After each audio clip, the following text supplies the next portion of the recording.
کیس امروز جزو یکی از سنگین‌ترین و اذیت کننده ترین پرونده هایی که تا حالا راجبش تحقیق کردم. یعنی از همون اول میدونستم باید بهش زمان بیشتری بدم، هی لابلای تحقیق به خودم و روانم یک استراحتی بدم و باز دوباره بیام بقیه اسکریپت رو آماده کنم. و احتمال میدم این کیس برای شما هم جزو یکی از غیر قابل باورترین داستان هایی باشه که تا الان شنیدید.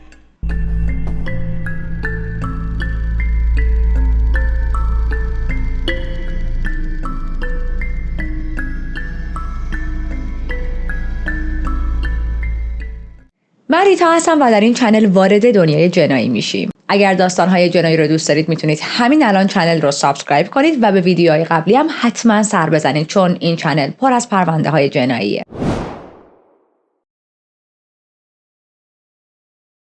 فرانکلین دیلانو فلوید متولد 17 جون 1943 بود. توی شهر بارنزویل در ایالت جورجیا بزرگ شد و کوچکترین بچه بین 5 تا خواهر و برادرش بود. پدر و مادرش تامس و دیلا بودن. مثل خیلی از کیس‌های جنایی، دوران کودکی فرانکلین اصلاً قشنگ نبود. حتی میشه گفت تریبل بود. از همون بچگی تا دلتون بخواد سختی کشیده بود و میخوام بیشتر بهتون بگم. پدرش یک مرد الکلی و فوق‌العاده خشن بود که تمام مدت همسرش و بچه‌هاش رو با کمربند کتک می‌زد. خشونت توی اون خونه یه چیز دیلی بود، عین یک قانون نانوشته‌ای بود که هر روز اتفاق می‌افتاد. و چیزی که فرانکلین توی سالهای اولیه زندگیش یاد گرفت، نه عشق بود و نه امنیت، چیزی که خیلی از کودک‌ها باید تجربهش کنن. اون فقط ترس و کتک می‌دید و حس می‌کرد. اوضاع انقدر بد بود، انقدر افتضاح بود که وقتی پدر خانواده می‌رسید از سر کارخونه، همه بچه‌ها میرفتن و تو کمد زیر تخت یه جای قایم میشدن که تو دست و پای این مرد نباشن، چون به محض اینکه از در وارد خونه میشد باید یکی رو کتک میزد و تنها راهی که میتونستن زنده بمونن و کتک نخورن همین قایم شدنه بود. این بود که اصلا جلوی چشم این مرد نباشن، حداقل تا چند ساعت آفتابی نشه. اما وقتی فرانکلین هنوز خیلی کوچیک بود، پدرش به خاطر آسیب شدیدی که به کبد و کلیه‌اش وارد شده بود به خاطر مصرف شدید الکل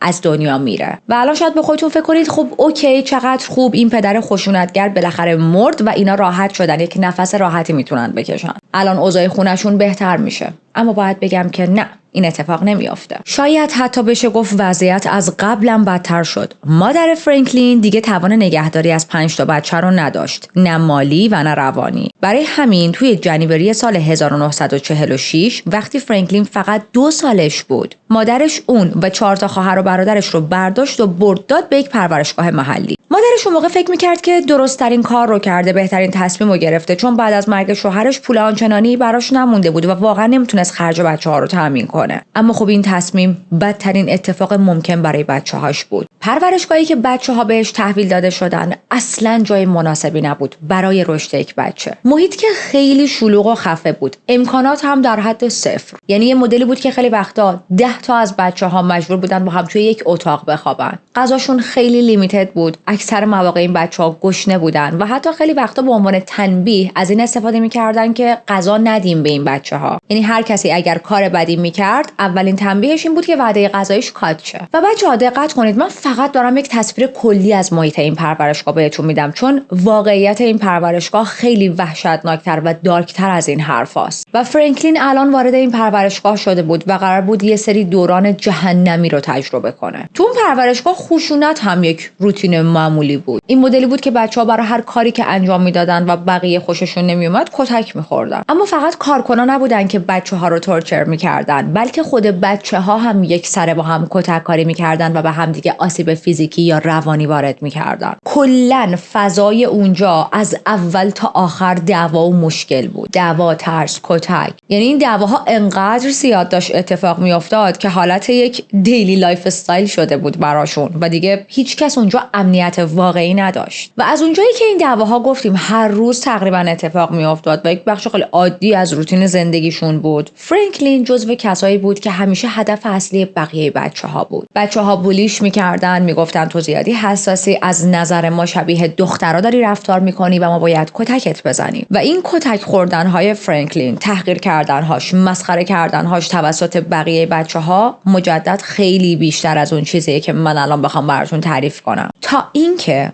یه روز چند تا پسر فرانکلین رو توی یک زمینی که نزدیک پرورشگاه بود، یه زمین خالی، گیر میندازن و با دسته جارو بهش تجاوز میکنن. و ببینید واقعا درک این که چطور یه سری کودک میتونن به همچین کاری فکر کنن، به همچین لولی برسن، اصلا دیوونه کننده است. این که اصلا چرا باید این حجم از خشونت تو ذهن چند تا کودک شکل بگیره. و از اینجا به بعد اوضاع بدتر هم شد. این مدلی بود که فرانکلین هرچی بیشتر و بیشتر بزرگ میشد، بیشتر شر به پا میکرد. از پرورشگاه دزدی میکرد، بارها فرار کرده بود، به کارکنای اونجا جواب پس میداد، باهاشون با بی‌ادبی و نمیدونم چجوری بگم وقیحانه صحبت میکرد. البته حقشون بود، ولی خب اینا باعث میشد که کتک بخوره، باعث میشد تنبیه‌های سنگین‌تری براش اتفاق بیفته. یعنی مدام فرانکلین رو به خاطر این کارهایی که میکرد، این قانونهایی که زیر پا میذاشت، با کمربند چرمی کتک میزدن. یکی از تنبیه‌های خیلی شدید و افتضاحش موقعی بود که یکی از کارکنان مچ فرانکلین رو موقع خودارضایی میگیره و فکر میکنید چه تنبیهی میکنن؟ دست فرانکلین رو میذارن تو آب جوش. یعنی رسما شکنجه دیگه. این وضعیت سالها ادامه داره. ما گفتیم فرانکلین از سن 2 سالگی وارد این پرورشگاه شده و الان ما رسیدیم به سن 16 سالگیش و تو سن 16 سالگی تونست از اون پرورشگاه فرار کنه. یعنی این آدم 14 سال تمام فقط خشونت، تحقیر، ترس و درد رو تجربه کرده بود، زندگی کرده بود. وقتی هم فرار میکنه هرگز دیگه به اونجا برنمیگرده. و باز دوباره من به خاطر قوانین یوتیوب دارم خلاصه ترین حالت ممکن رو به شماها میگم. نمیتونم خیلی دیتیلز بدم، ولی خب فکر میکنم همین مقدار کمی هم که گفتم واقعا وحشتناکه. anyways گفتیم فرانکلین فرار میکنه و الان بعد از فرار هیچ جایی رو نداشت که بره.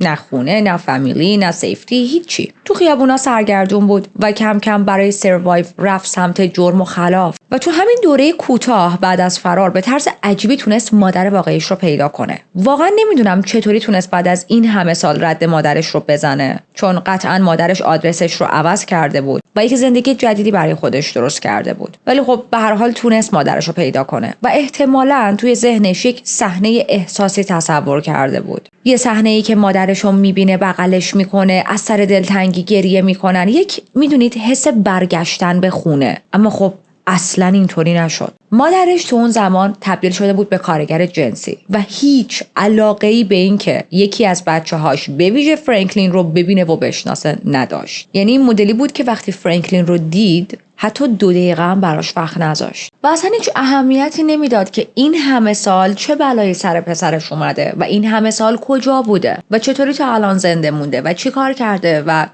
تو بچه‌ی منی مثلا. و واقعا عجیبه دیگه، بعد از این همه سال تو داری یکی از بچه‌هاتو میبینی، اونم کوچکترین بچه‌تو میبینی که الان 16 سالش شده، بزرگ شده. حالا اون زمان شرایط نگهداری از اون همه بچه رو نداشتی، ولی الان حتی برای یه دونه از بچه‌هات هم نمیتونی جایی باز کنی تو زندگیت. شاید واقعا شرایط زندگیش خیلی افتضاح بود و توانه اینو نداشت که برای حتی فرانکلین هم یک جایی تو زندگیش باز کنه. شاید هم از ابتدا میخواست فقط بچه‌هاشو از سر راه برداره و از شرشون خلاص شه. نمیدونیم واقعیت.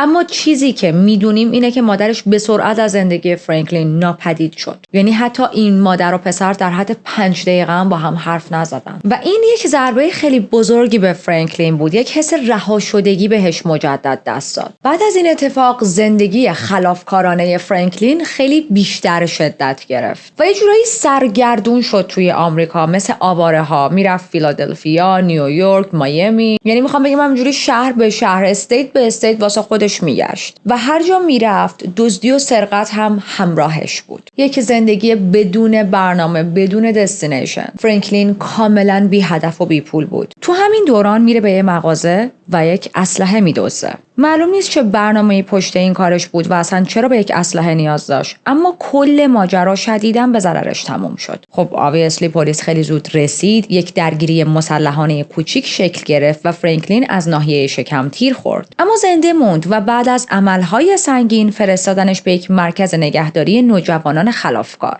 و یکی از چیزهایی که توی این کیس خیلی اعصاب خورد کنه و خودتون رو آماده کنید چون قراره با این روند زیاد در این پرونده روبرو شید، اینه که فرانکلین فقط 13 ماه اونجا موند. و بله، منظورم اینه که فرانکلین در این کیس بارها میافته زندان، اما هر بار قصر در میره. اما جرمهاش همیشه در حد همین به یه جا بزنه و یک اسلحه بدزده و پول بدزده نمیمونه. بعد از پایان اون 13 ماه حبسش الان دیگه 19 ساله شده و obviously هیچ تغییری نکرده. فکر نمی‌کنم شما هم منتظر تغییر رفتار تو فرانکلین بودین. به محض اینکه آزاد شد دوباره شروع کرد به خلاف. فقط 1 ماه بعد از آزادیش فرانکلین مرتکب یکی از وحشتناکترین جرم‌های زندگیش تا اون لحظه شد. و باید اینجا یک هشداری بدم، این بخش مربوط به کودک آزاریه و اگر اذیتتون میکنه یک مقداری میتونید بزنید جلو. حالا ماجرا چیه؟ بعد از آزادی برگشت به جورجیا و این خیلی عجیبه. نه تنها برگشت به اون جایی که پرورشگاهش بود، همون جایی که سالها شکنجه شده بود، بلکه رفت نزدیک همون لوکیشن و به نظر من اکسیدنتال نیست. به نظر من مخصوصا این تصمیم رو گرفت. انگار یک کشش خاصی به اون گذشته دارکش داشت. انگار با اون جنایتی که تو فکرش بود انجام بده میخواست انتقامش رو یه جورایی از دنیا، اون پرورشگاه، نمیدونم از یکی یا یه جایی بگیره. میره وارد یک سالن بولینگی میشه که نزدیک همون پرورشگاه بود و یک دختر بچه رو میدزده.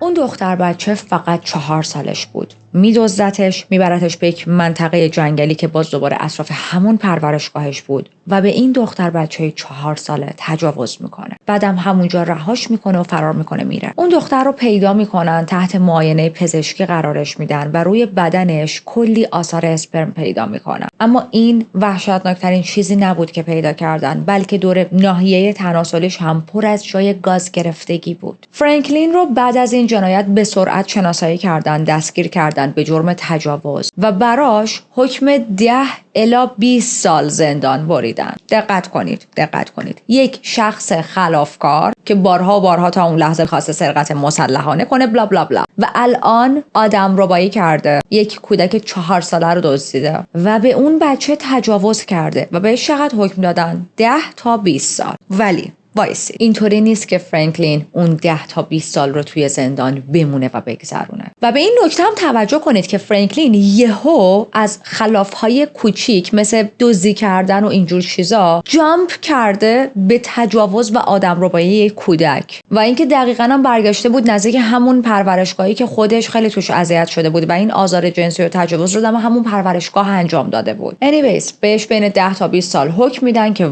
واقعا به نظر من کمه. باید همون موقع مینداختنش تو زندان ته یک سلول و کلید اون سلول هم مینداختن تو چای توالت، ولی خب این کار نکردن. ما رسیدیم به جون 62. فرانکلین توی زندانه، اما همونطوری که اشاره کردم اصلا قصد زیاد موندن نداره. فرانکلین هر کاری از دستش برمی اومد که فرار کنه و فقط 4 ماه بعد از شروع حکمش موفق شد فرار کنه. موقعی که میخواستن انتقالش بدن به یه جایی برای معاینه چشم، این فرار اتفاق افتاد. و آدم این مدلیه که چطوری ممکنه شماها زندانی رو از یه جا به یه جای دیگه بخواید منتقل کنید و اینقدر بی دست و پا و چلفتی باشید؟ ولی خب به هر حال اتفاق افتاد دیگه. و فکر میکنید بعد از فرار چیکار کرد؟ احتمالاً این فکر اومده تو سرتون که خب رفته یه مدت یه جا قایم شده، با هویت یواشکی داره زندگی میکنه، هویت جعلی در واقع، که آبا از آسیاب بیفته، یه ذره زمان بخوره. اما نه، ما داریم راجع به فرانکلین صحبت میکنیم. بعد از فرار یک ماشین میدزده، یه تفنگ بادی میخره و روز بعد از فرارش، فردای روزی که از زندان فرار کرده، میره برای سرقت یک بانک. واقعا معلوم نیست چه فعل و انفعالاتی تو سر این آدم رخ میده، ولی خب کاریه که داره میکنه دیگه. و عجیبتر این که موفق شد اون بانک رو بزنه و با $7,000 از بانک بیاد بیرون. اما خب همون روز دوباره دستگیرش میکنن و میفرستنش زندان و به اون حکمی که داشت 15 سال دیگه هم اضافه میکنن. و آیا این 15 سال اضافه حکمی که گرفته و برگردوندنش به زندان باعث شده که منصرف شه از جرم و جنایت؟ نه خیر، فقط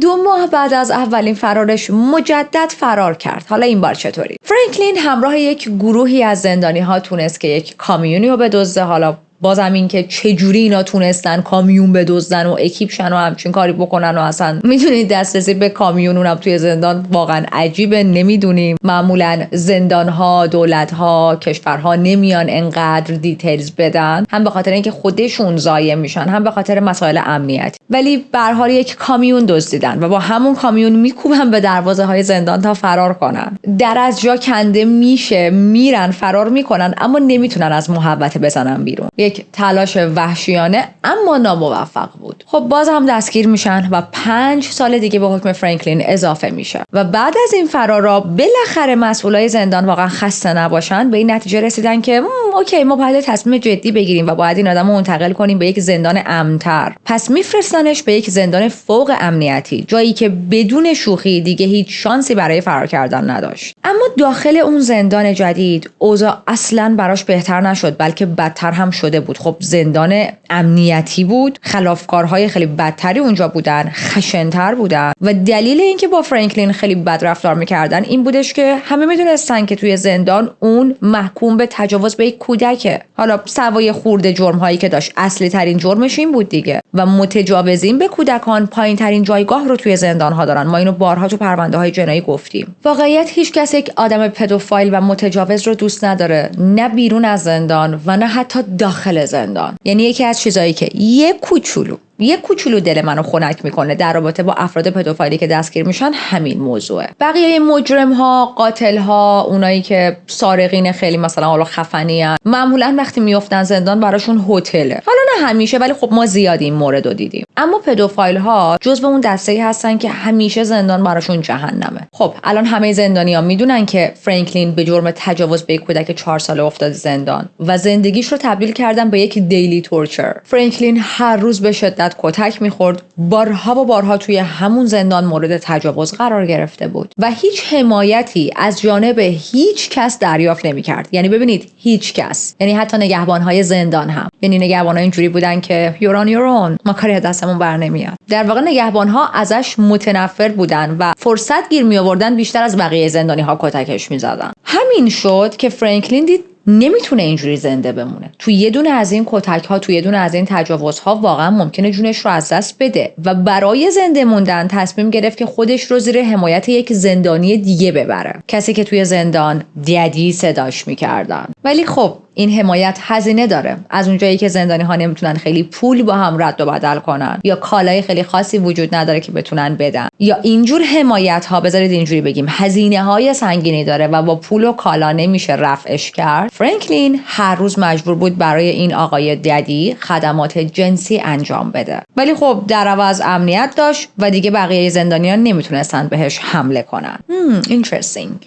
این وضعیت 10 سال ادامه پیدا میکنه. حالا چرا 10 سال؟ چون بعد از 10 سال، یعنی توی جنوری سال 1973 فرانکلین آزاد میشه از زندان. میگن که خب این آدم سربزیری شده، رفتارش خوب بوده، آزاد شه. و این یعنی اون همه حکمی که هیرو حکمش اومد همه پشمک بود. و دقت کنید کی داره به جامعه برمیگرده؟ یک متجاوز به کودک، کسی که چندین و چند بار توسط پلیس دستگیر شده، خلافکار بوده، دزد بوده، بارها توی زندان خواسته فرار کنه، حجم خشونتی که تو زندان نشون داده بوده همیشه زیاد بوده. این آدم الان بعد از 10 سال داره برمیگرده به جامعه. ما جنوری 73 هستیم، فرانکلین 29 سالش شده و آدم فکر میکنه شاید بعد از این همه تجربه های بدی که کسب کرده دیگه سرش به سنگ بخوره و بره دنبال یک زندگی سالم، بره دنبال درمان، دنبال اصلاح. اما خب نه، فرانکلین اصلا به همچین چیزایی اعتقاد نداشت. درست بعد از آزادی تصمیم گرفت کاملا گم بشه و یک آیدنتیتی جدید بسازه. شروع میکنه به ساختن شخصیت‌های جعلی، اسم‌های جدید، زندگی‌های ساختگی که دیگه کسی نتونه ردش رو بگیره. هر جا اسمش رو بگه، مشخصاتش رو بده، کسی نفهمه اوکی این آدم همچین سوابقی داشته. و از اینجا به بعد تازه اون پیچش داستان و مریض بودن کارهایی که میخواد انجام بده شروع میشه.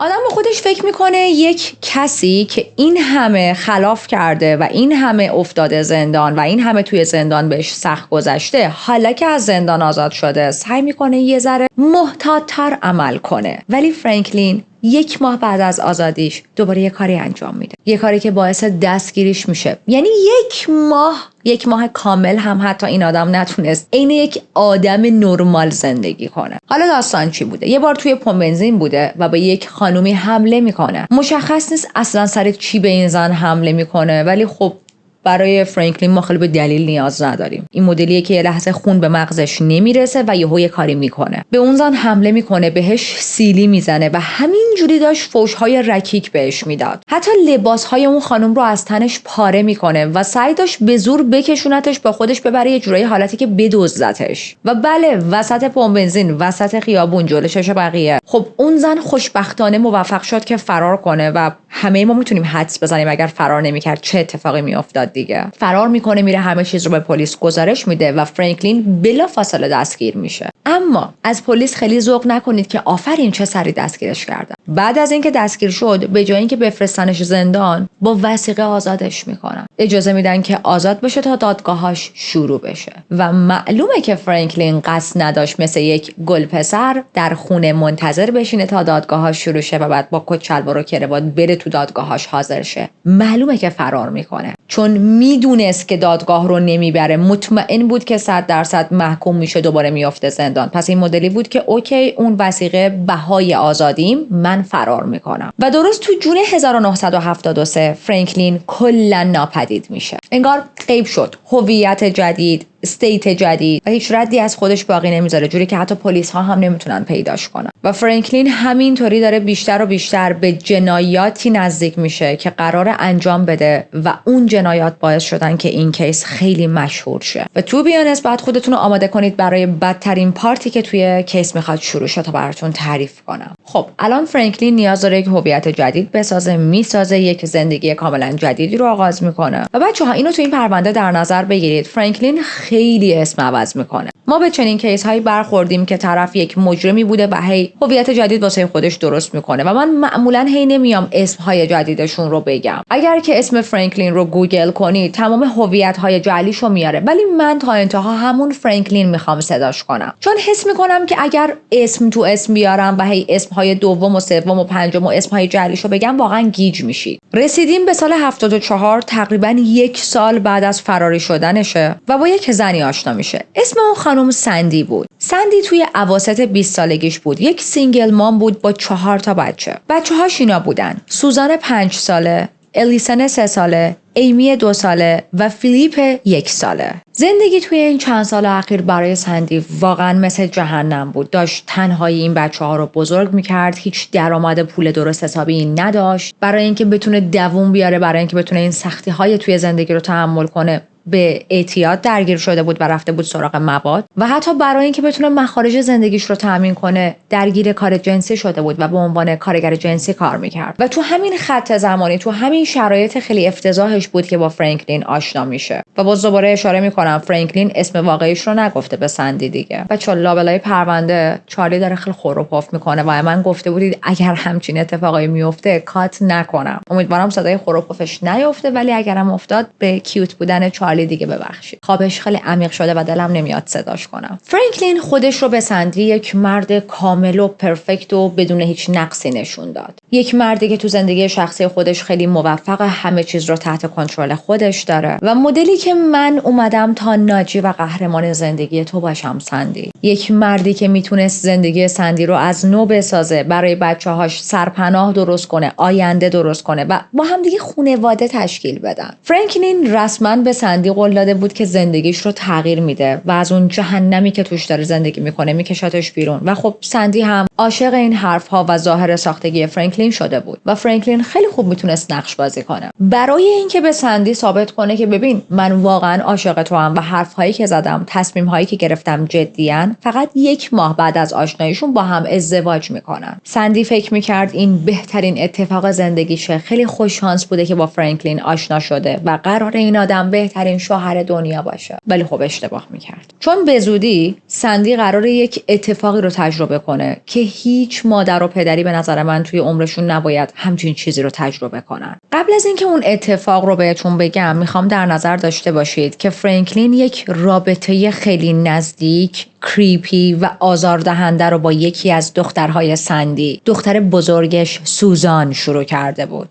سوزان سوکس که ما توی فارسی سوزان صداش میکنیم و خب منم با اسم سوزان کامفورتبل ترم، متولد سپتامبر 69 بود. یک کودک خردسال فوق‌العاده باهوش، مهربون، خنده‌رو بود با قلبی گرم. یک کودک شاد، یک کودک نرمال. خیلی شیرین بود، همه دوستش داشتن. اما فرانکلین از همون ابتدا یک نگاه بیمارگونه به این کودک خردسال پیدا کرد. علاقه‌ای که بوی گند مرد پدوفایل رو میداد. هرچی بیشتر با سوزان وقت میگذروند، توجه بیشتری بهش میکرد و فهمید که یک وابستگی شدیدی بین خودش و سوزان به وجود اومده. و همون موقع ها بود که احتمالاً یه سری نقشه های شوم تو سرش شکل گرفته بود. همه چیز از یک روز کاملا ساده شروع میشه. یه روزی که قرار بود مثل هر روز نرمال دیگه ای پیش بره. سندی میره یک فروشگاهی تا برای بچه‌هاش پوشک بخره. میرسه پیش کشیر، چک میده و چکش برگشت میخوره. و باورتون بشه یا نه، به خاطر این چک برگشتی دستگیرش میکنن و 30 روز میندازنش زندان. یعنی ببینید اینجوری بود که یک مادری که برای بچه‌هاش رفته پوشک بخره، چکش برگشت خورده، 30 روز میره زندان. اما یک مردی که بارها و بارها جرم‌های مختلف انجام داده، پدوفایل، تجاوز کرده به یک کودک، به یک زنی توی خیابون حمله کرده، بهش آسیب و آزار رسونده،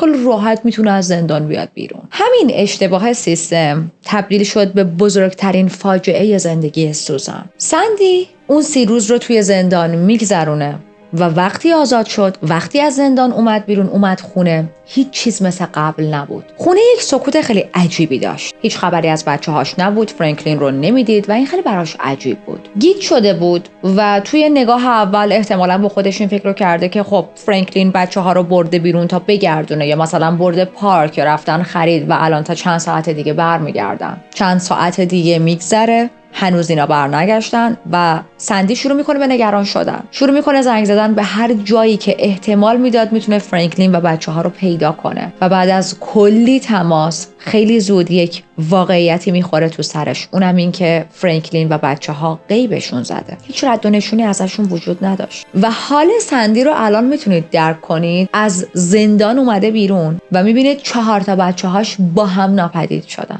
و میخوام در نظر داشته باشید سندی مثل مادر فرانکلین نبود که از بچه‌هاش خسته شده باشه و دنبال این بوده که مثلا بچه‌هاشو بده برن. سندی با وجود این که خیلی مشکل توی زندگیش داشت، ولی با چنگ و دندون بچه‌هاشو نگه داشته بود و داشت تلاش میکرد که براشون یک زندگی خوب بسازه. سندی عاشق بچه‌هاش بود و یه چیز بدتر رو هم میفهمه تو اون 30 روزی که زندان بوده، فرانکلین تمام حساب بانکیش رو خالی کرده. بعد از کلی زنگ زدن به اینور و اونور و دوست و آشنا و جاهای مختلف و پلیس و خلاصه همه جا، متوجه میشه که فرانکلین بچه‌هاشو برده و تو پرورشگاه‌های مختلف رها کرده. هیچکس نمیدونه چرا فرانکلین این کارو کرد. واقعا انگیزش چی بود؟ قرار بود از این کار چی به دست بیاره؟ من خودم فکر میکنم این حرکت یک تکرار بیمارگونه از چایلدهود خودش بوده. انگار داشت عذابهای خودش رو روی بچه‌های بیگناه دیگه اجرا میکرد، فقط به خاطر اینکه خودش هم توسط مادرش توی پرورشگاه رها شده بود. این نظر شخصی منه. اگر شما هم راجع به این بخش نظری دارید و حدسی میزنید، حتما برام بنویسید. خیلی واسم جالبه که ببینم دیدگاه شما چیه. چرا واقعا فرانکلین این کارو کرد؟ anyways سندی بعد از اینکه فهمید بچه‌هاش تو پرورشگاه‌های مختلف رها شدن، دنبال این بود در به در که بتونه این بچه‌ها رو دوباره پیدا کنه و دوباره حضانتشون رو بگیره دستش. از هر راهی که میتونست وارد شد و خوشبختانه تونست 2 تا از بچه‌هاش رو پیدا کنه، ایمی و الیسن.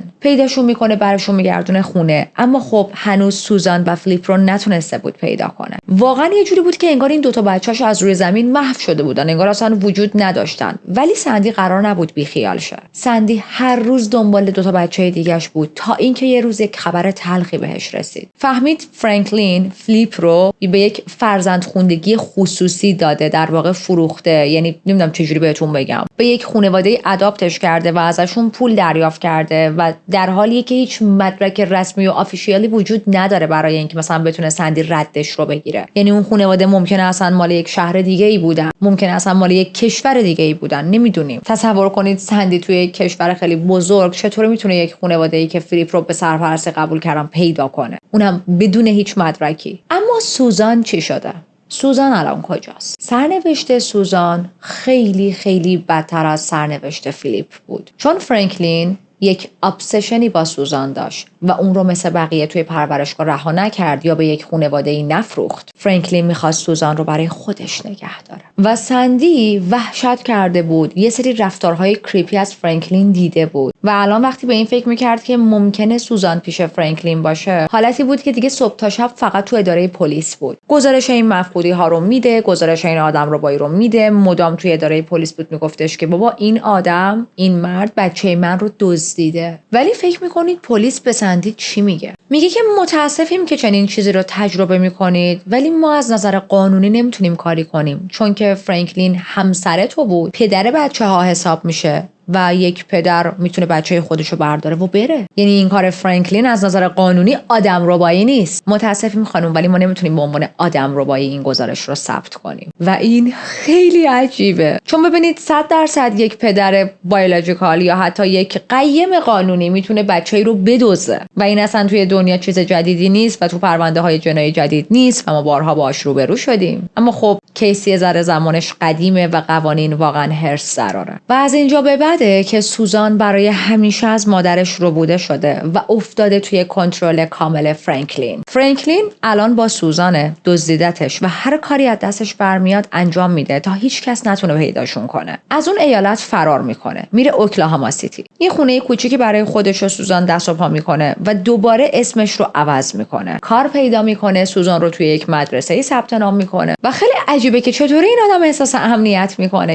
تو یک بچه 4 ساله رو دزدیدی، بعد رفتی راحت داری تو مدرسه ثبت نامش میکنی، چون مدرسه باید پرونده درست کنه، مدارک درست کنه، اینا همه ثبت میشه، ردشون راحت زده میشه اگر کسی بتونه پیگیری کنه. که البته پلیس ها پیگیری نکردن، چون به سندی گفتن که شوهرت کار بدی نکرد، آدم رو باید نه بابا. ولی فرانکلین خیلی خونسردتر از این حرفا بود. سوزان داره میره مدرسه، یک زندگی ظاهرا عادی داره و سوالی که تو ذهن آدم پیش میاد اینه که سوزان اینجا چیا تو سرش گذشته، چقدر از کل ماجرا رو فهمیده. چون سوزان 4 سالش بود. یک کودک 4 ساله چقدر فهمیده که دنیاش واقعا تغییر کرده، چقدر فهمیده که از مادر واقعیش دزدیده شده. فرانکلین به همه میگفت که سوزان دختر واقعی منه، من پدر واقعیشم، مادرش توی یک تصادفی از دنیا رفته و هر دروغی که بتونه وضعیت رو عادی‌تر نشون بده دیگه. سوزان از مادرش، خواهر و برادراش جدا شده،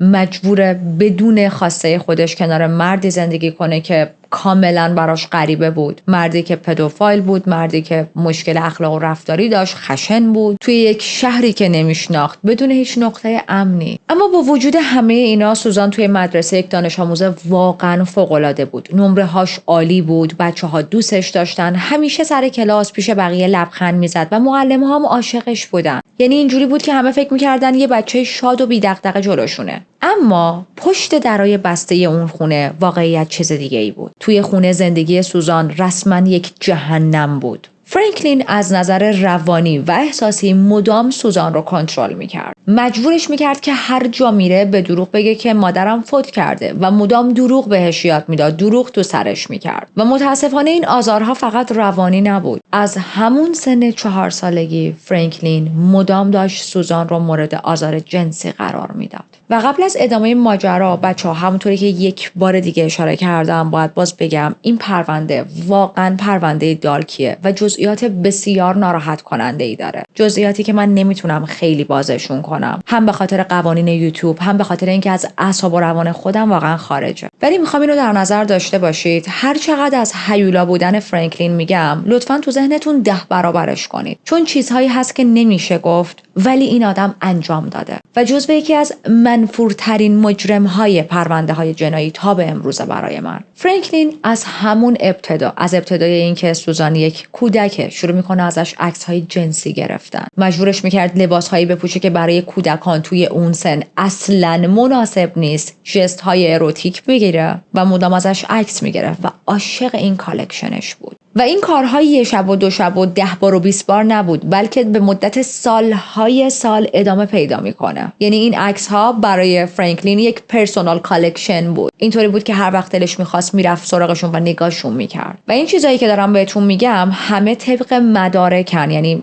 این عکس ها اینا چیزهایی که بعدها پیدا میشه و طبق این مدارک انواع مختلفی از آزار جنسی علیه سوزان داشت اتفاق میافتاد. حالا اینکه چنین عکس هایی میگرفت و مدام به این کودک تجاوز میکرد و اینا اصلا به کنار، خیلی اوقات دوستهای دیگش رو می آورد تا توی این تجاوز کردن ها به سوزان مشارکت داشته باشن و این از روی عکس هایی که گرفته شده بود مشخصه. متاسفانه هرگز مشخص نمیشه که این آدم هایی که توی این عکس ها بودن کیا بودن. احتمالاً توی عکس ها صورتشون، چهرهشون کامل نیفتاده بود، ولی مثلا یک دستی، پایی، بدن یک شخص سومی تو عکس ها بوده، یا اگر هم صورتشون افتاده بود پلیس نمیتونه بعدها از روی اون یه دونه عکس بفهمه که خب این آدم کیه و متاسفانه این آدم‌های دیگه پیدا نمیشن، دستگیر نمیشن. ولی فقط میخوام بهتون بگم ما تو دنیای خیلی مزخرفی داریم زندگی میکنیم. احتمالاً خیلی از این مردها خودشون پدر بودن، برادر بودن، عمو بودن، همسایه بودن، همکار بودن، آدمایی بودن که از نظر اطرافیانشون آدمای خوبی حساب میشدن، ولی خب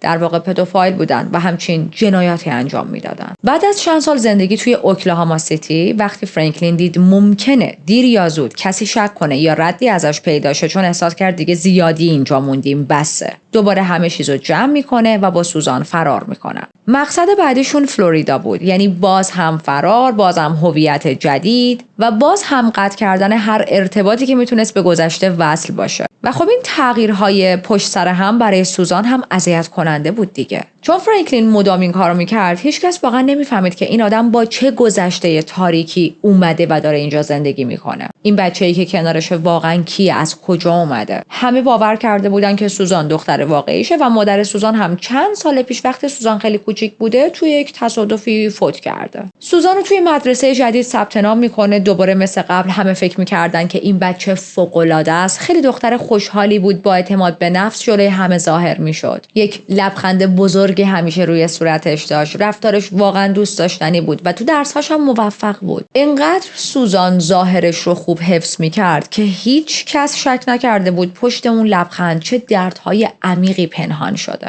ولی خب مجدد پشت درای بسته اون خونه داستان فرق میکرد. کنترل ها، تهدیدها، ترس، آزار جنسی، اینا همه ادامه داشت و خب داشت روز به روز بیشتر و بیشتر سوزان رو خورد میکرد. و سوزان یک کودکیه که فکر میکنه حتما این چیزها نرماله، حتما بخشی از زندگیه و یاد گرفته که حرفی به بقیه نزنه. یاد گرفته که وقتی از در خونه میاد بیرون یک لبخند قلابی تحویل همه بده. چون اگر کوچکترین چیزی لو میرفت میدونست چی در انتظارشه و به احتمال خیلی زیاد میخواد از فرانکلین کتک بخوره. اما خب چند سال بعد کم کم آدما نسبت به رفتارهای عجیب فرانکلین با سوزان مشکوک شدن. یعنی باز خود فرانکلین سوتی داد، چون رفتارهایی که ازش میدیدن خیلی نامناسب و مشکوک بود. اولین کسی که جرأت کرد این موضوع رو مطرح کنه یک بیبی سیتری بود که مراقبت از سوزان رو به عهده داشت و اون بیبی سیتر میره به بقیه میگه که من احتمال میدم فرانکلین سوزان رو داره مورد آزار جنسی قرار میده، چون بالاخره بیبی سیتر بود و علائم بچه‌ها رو میشناخت، میدونست کدوم بچه‌ها تحت ظلم و آزار جنسی مثلا قرار گرفتن، کدوم بچه‌ها زندگیشون نرماله و نشونه‌هایی توی سوزان و همینطور رفتار فرانکلین دیده بود. ولی خب متاسفانه این شکایتی که این بیبی سیتر کرد به هیچ جا نرسید، چون فرانکلین به محض اینکه فهمید بیبی سیتر بهش شک کرده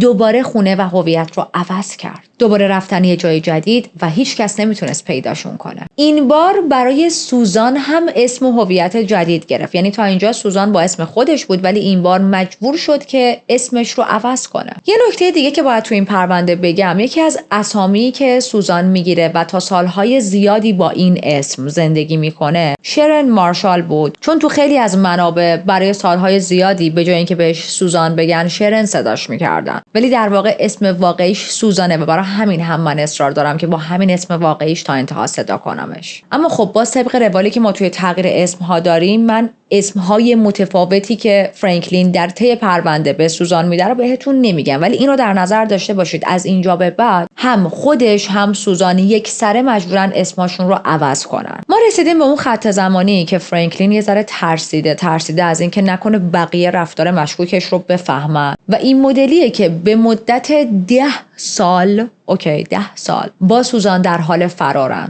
چند هفته اینجا بمون، چند ماه اونجا بمون، یعنی اصلا ثابت یه جا نمیمونن. به مدت 10 سال خیلیه. 10 سال زندگی فقط توی یک چمدون و سوزان اینجوری بود که هر چیزی رو که دیده بود و دوست داشت مجبور بود همون لحظه پشت سر بذاره. همیشه در حال فرار بودن، هیچ وقت جای ثابتی نداشتن و این واقعا سخته. نمیدونم، حداقل برای منیه که خیلی تصورش سخته. تو این سالها مدام به مدرسه‌های مختلف فرستاده میشد به خاطر اینکه فرانکلین میترسید جایی که ثبت نامش کرده ثابت نگهش داره. و الان سوزان داره وارد دوران نوجوانیش میشه و بعد از گذشت این همه سال یک نکته دردناکی وجود داره، اینکه مادرش دیگه برای جستجو کردن و پیدا کردن دخترش دست کشیده، متوقف شده. دیگه امیدی نداشت که بتونه دخترش رو پیدا کنه. پلیس هم که اصلا سوزان رو به عنوان شخص مفقودی ثبت نکرده، یعنی هیچ کیسی برای ناپدید شدن سوزان وجود نداره. و این یکی از چیزهای بزرگیه که فرانکلین این همه سال تونسته خیلی راحت بدون اینکه کسی دنبالشون باشه مخفی زندگی کنه.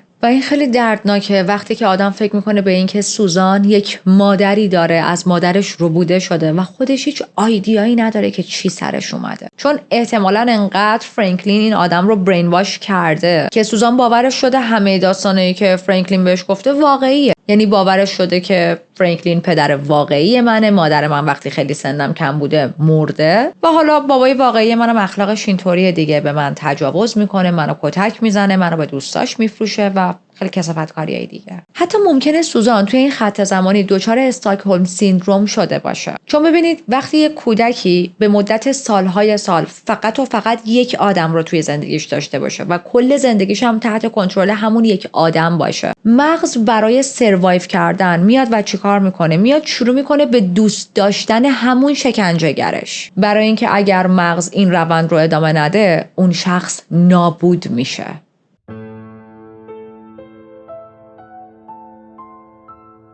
میرسیم به جنوری 1983. سوزان 13 ساله شده و رفته دبیرستان و این نقطه زندگیش مهمه چون قراره تا زمان فارغ التحصیلیش یه جا بمونن و دیگه لوکیشنشون رو تغییر ندن. سوزان مثل همیشه توی مدرسه فوق‌العاده ظاهر شد. با وجود سالها آزار و کابوس و شکنجه، همچنان یک دختر پر انرژی، اجتماعی، دوست داشتنی و بسیار بسیار باهوش بود. معدلش همیشه عالی بود، شاگرد ممتاز کلاس بود و همه معلم‌ها و بقیه دانش آموزا دوستش داشتن. و میدونید باورش سخته با وجود تمام اون شرایط افتضاحی که توی خونه داره تحمل میکنه چطور میتونه انقدر موفق باشه توی درسش و جلوی بقیه لبخند بزنه. سوزان رویاهای بزرگی داشت. عاشق علم بود، مخصوصاً فیزیک، و یکی از بزرگترین رویاهاش این بود که بتونه برای ناسا کار کنه. با وجود تمام مشکلاتی که فرانکلین براش به وجود آورده بود، نمیخواست بذاره که این آدم بتونه آینده‌شو نابود کنه.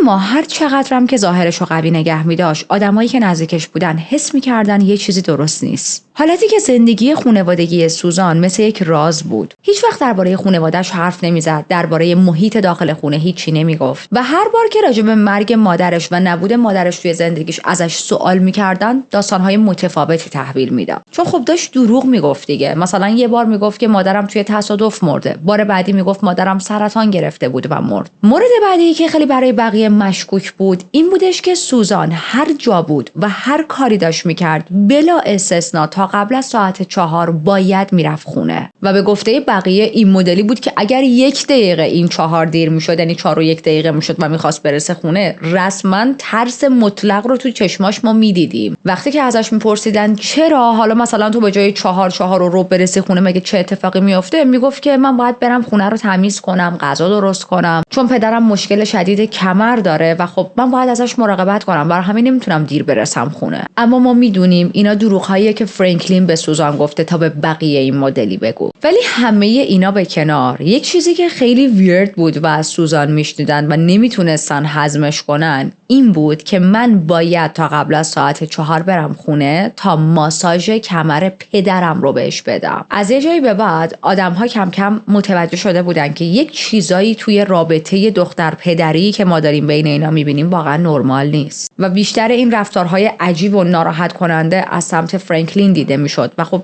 بقیه هم میدونید خر نیستن که میفهمن. مخصوصا هر روز صبح فرانکلین یک عادت مریض و حال به همزنی داشت. اونم این که صبح به صبح وقتی سوزان رو در مدرسه پیاده می‌کرد از لب میبوسیدش و همه توی شاک میموندن و این مدلی بودن که هیچ کدوم نمیتونستن باور کنن ما الان چی دیدیم. چرا یک پدر باید همچین رفتاری با دختر نوجوانش بکنه؟ چرا باید موقع خدافظی از لب بوسش کنه؟ هرچی سوزان بزرگتر میشد لباسایی که میپوشید بازتر و تنگتر میشد. Of course لباس باز و تنگ به خودی خود چیز بدی نیست، اما مشکل اینجا بود که همه میدیدن خودش از این لباسا خجالت میکشه و همیشه ناراحت و معذبه. بدنشو صف میکرد، مدام خودشو قایم میکرد و مشخص بود که پوشیدن این لباسها به انتخاب خودش نیست. معلوم بود یکی دیگه داره براش تصمیم میگیره که این لباسها رو بپوشه و خب همه میدونستن اون فرد کیه. اما با وجود اینکه دوستا و معلم‌ها رسما داشتن کلی نشونه‌های خطرناک می‌دیدن، هیچ کدوم نمیتونستن اقدام جدی بکنن به خاطر اینکه مدرکی براش وجود نداشت. هر موقع هم از خود سوزان راجع به این چیزهای عجیب سوال می‌پرسیدن، سوزان فوری ساکت می‌شد، رنگش می‌پرید و حالتی می‌شد که از شدت ترس اصلا دیگه نمیتونه حرف بزنه و این نشون میداد سوزان داشت تمام مدت با یک ترس خیلی زیادی زندگی می‌کرد. سالها برین واش شده بود و مجبور بود آزارگر جنسی که تو زندگیش هست رو پدر صدا کنه. ولی توی دوران دبیرستان یک اتفاق مهمی براش افتاد و برای اولین بار یک دوست صمیمی پیدا کرد. اسم این دوست صمیمیش جنیفر فیشر بود. این دوتا توی سامر کمپ با هم آشنا شدن، بعد هی بیشتر و بیشتر با هم صمیمی شدن، یه جوری که دیگه تقریبا تمام ساعت‌ها رو کنار هم بودن. وقتایی هم که تو مدرسه نبودن و میرفتن خونه همش با هم تلفنی حرف میزدن. از هر فرصتی استفاده میکردن تا با هم دیگه وقت بگذرونن. این اولین باری بود که سوزان یه نفر رو داشت که کنارش احساس کمی امنیت و فریدم میکرد. اما خب از اونجایی که فرانکلین عادت داره همه چیزو خراب کنه این کارو میکنه. یه روز سوزان جنیفر رو دعوت کرد برای اسلیپ اوور و خب هیچ کس نمیتونه تصور کنه اسلیپ اوور توی خونه فرانکلین چه حس و حالی میتونه داشته باشه. اما جنیفر خبر نداشت که با چه شخصی میخواد روبرو شه. جنیفر وقتی رسید و با فرانکلین روبرو شد، از همون لحظه اول یک حس خیلی خیلی بدی بهش دست داد. یه حس خطر، یه حس کاملا سیک و سنگین، از این حسایی که این مرده یه چیزی راجبش اشتباهه. بعد فرانکلین خیلی راحت، خیلی حالتی که مثلا انگار یه کار خیلی نرماله، یه کار معمولیه و همه تینیجرها این کار رو میکنن، به این دو نفر پیشنهاد داد که امشب میریم کلاب و یادتون باشه که هر دو تا دختر الان فقط 14 سالشونه و اون کلاب مخصوص افراد ادالتس بود و نه جایی مخصوص تینیجرها. جنیفر خیلی وحشت کرد و نمیتونست با این حرف کنار بیاد. از طرفی هم گیر کرده بود چون خونه اینا بود دیگه و یه جورایی به قول خودمون تو تعارف مونده بود. برای اینکه این موضوع رو بپیچونه گفتش که من که آخه لباس مناسب ندارم، باشه واسه یه وقت دیگه. و فرانکلین بدون اینکه حتی ذره مکس کنه، فکر کنه، حالتی که اصلا جواب آماده تو ذهنش بود، میگه نگران نباش برات پیدا میکنم چی بپوشی. بعد هر دو تا دختر رو برد طبقه بالا توی اتاق سوزان و خودش شروع کرد به گشتن تو لباسهای سوزان که یک لباسی آماده کنه و بده جنیفر. فکر کنید یک مرد خرس گنده بالغ توی اتاق دو تا دختر نوجوان داره میگرده که یک لباس سکسی برای جنیفر پیدا کنه، چون میخواد یواشکی ببرتشون به یک کلابی که اصلا مخصوص اونا نیست. همینطوری که داشت توی کمد سوزان رو میگشت تا لباس پیدا کنه، با یک لحن چندشاوری برمیگرده و به جنیفر میگه که این لباس صورتی مشکی خیلی قشنگه، میتونم تصورت کنم الان تو این لباس چقدر قشنگ میشی. و بعد مجبورشون کرد که همونجا در حالی که خودش وایساده بود و داشت نگاه میکرد لباساشون رو عوض کنن. وقتی که هر دو تا دختر لباساشون رو عوض کردن با یک لبخند حال به همزنی گفت واقعا دیدن شما دو تا تماشاییه. و موقعی که جنیفر داشت لباس عوض میکرد نگاهش به بقیه لباسهای داخل کمد افتاد. کمد مال سوزان بود دیگه و شاک شد. سوزان فقط 14 سالش بود اما توی کمدش پر لباسهایی بود که مخصوص یک زن بالا 18 ساله و نه یک دختر 14 ساله. توی کمدش پر بود از لباس زیرهای بسیار سکسی، لباسهای توری، شورتهای بدون فاق، بیکینیهای کاملا سکسی. میگم یک کمدی که نباید متعلق به یک دختر 14 ساله باشه. میدونید پوینتم چیه؟ این لباسها به خودی خود بد نیست و خیلی هم خوب آدم‌ها داشته باشن و خیلی هم قشنگه و خیلی هم جذابه، ولی نه برای دختر 14 ساله. جنیفر خیلی تعجب کرده بود و وقتی که فرانکلین از اتاق میره بیرون به سوزان میگه What the hell؟ چیه تو کمدت داری؟ و سوزان خیلی عادی میگه پدرم اجازه داده اینا رو بپوشم، خودش برام اینا رو خریده. بعد از اینکه لباساشون رو عوض کردن فرانکلین این دو تا دختر رو برد به کلاب و یه حالتی بود که بادیگاردی که در اون نایت کلاب وایساده بود آشنای فرانکلین بود. حالا معلوم نیست یه شیتیلی بهش داده یا اصلا با هم رفیق بودن، ولی خیلی راحت گذاشت این 2 دختر وارد اون کلاب شن. بعد خیلی راحت گذاشتشون بین جمعیت توی دنس فلور و خودش ناپدید شد و بچه‌ها کلاب پر بود از مردای کریپی. شاید خیلی از این مردا اندازه فرانکلین خطرناک یا بیمار نبودن، شاید هم بودن، نمیدونیم، اما خب رفتارشون توی اون کلاب واقعا دیسکاستینگ بود. خیلی از اون مردا به احتمال زیاد از رفیقای خود فرانکلین بودن، چون ما گفتیم قبلا هم اجازه میداد دوستاش وارد خونه شن و به سوزان تجاوز کنند و مدرک برای این موضوع وجود داره. و همینطوری نگاه‌های کثیف و حرف‌های جنسی و آزار و اذیت‌های کلامی و یا حتی فیزیکی به این 2 دختر شروع شد. جنیفر وحشت کرده بود و به سوزان نگاه میکنه و میبینه سوزان خیلی براش این چیزا عادیه. سوزان با مردم میرقصید، رفتارایی میکرد که اصلا یک دختر 14 ساله نباید چنین رفتاری رو انجام بده. یعنی میدونید اصلا یک دختر 14 ساله نباید توی همچین فضایی قرار بگیره که بدون با یه مش مرد خرسه گنده کریپی چطوری باید رفتار کنه. منظورم از نظر جنسی، از نظر مثلا نمیدونم اروتیک، اغواگری، همچین رفتارهایی. خب obviously اینا رو فرانکلین بهش یاد داده بود. و ببینید چقدر سوزان توی چنین محیط‌هایی قرار گرفته بود که این چیزا براش عادی شده بود و فکر می‌کرد نرمال دیگه، همه آدم‌ها دیگه توی سن 13-14 سالگی این چیزا رو تجربه می‌کنن. و این بخش واقعاً دردناک توی این کیس نشون میده که چطور امکان داره یک بچه با آزارهای مدامی که داره بهش وارد میشه اونقدری آسیب ببینه که آزار جنسی براش تبدیل بشه به یک چیز عادی، نرمال. ولی خب جنیفر براش عادی نبود دیگه، گفتیم وحشت کرده بود و احساس میکرد توی تله گیر افتاده، نفسش بالا نمیومد و فقط دلش میخواست شب تموم شه. خوشبختانه اون شب بالاخره تموم میشه، هر دوشون سالم از نظر فیزیکی البته از کلاب بیرون میان، برمیگردن خونه فرانکلین. داشتن آماده میشدن که بخوابن و داشتن راجع به اتفاقایی که اون شب افتاده با هم حرف میزدن که یهو در اتاق سوزان با شدت باز میشه. کی پشت در بود؟ فرانکلین، در حالی که یک اسلحه توی دستش بود و وارد اتاق میشه. اسلحه رو مستقیم میگیره سمت سر جنیفر و با صدای بلند داد میزنه مگه بهتون نگفتم بگیرید بخوابید؟ جنیفر از ترس خشکش زده بود، ضربان قلبش رفته بود بالا و فکر میکرد هر لحظه ممکنه کشته شه. اما بعد یهو فرانکلین هر زد زیر خنده. برای فرانکلین بردن 2 بچه به مرز سکته و گریه سرگرمی بود و داشت هر میخندید. و در واقع چرا دارم این کارش رو تعریف میکنم؟ چون فرانکلین از دیدن وحشت بقیه، به خصوص وحشت افراد زیر سن قانونی، کیف میکرد. سوزان با یه حالت خیلی خجالتی برمیگرده سمت جنیفر و ازش معذرت خواهی میکنه و میگه